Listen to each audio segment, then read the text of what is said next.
ఈరోజు టమాటా పప్పు, బెండకాయ కూర, నీళ్ళతో రసం పెట్టాను, నీళ్ళ రసం. అలాగే బీరకాయ చట్నీ. దాంట్లోకి పోపులు వేస్తున్నానండి. పోపులు బాగా ఏగాయి, కూర కూడా చూపిస్తాను. అలాగే కరివేపాకు వేస్తున్నానండి.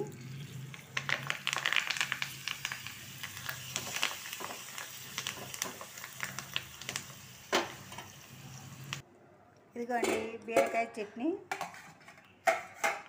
బెండకాయ ఉల్లిపాయ వేసి నీళ్ళ రసం,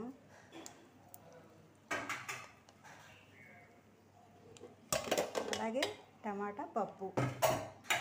దీనికి పోపులు వేసుకుందాం.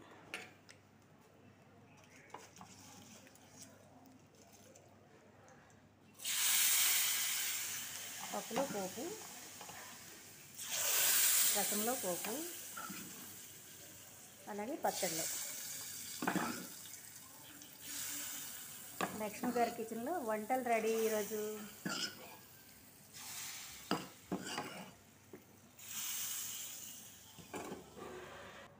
అలాగే పైన కొత్తిమీర వేసుకుందామండి.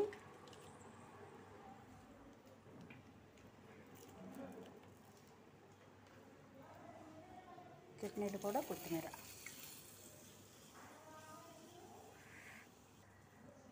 చక్కగా కలుపుకుంటే పప్పు.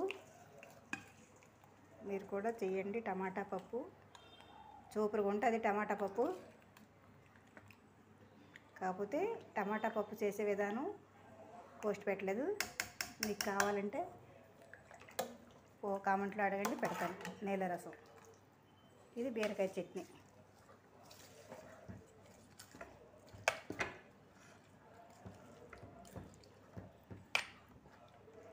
బీరకాయ చట్నీ రెడీ. బెండకాయ కూర కూడా రెడీ అండి. ఈరోజు వంట రెడీ. అలాగే రైసు, బీరకాయ పచ్చడి, రసం పెట్టాను, టమాటా పప్పు, బెండకాయ కూర రెడీ అయిపోయింది వంట.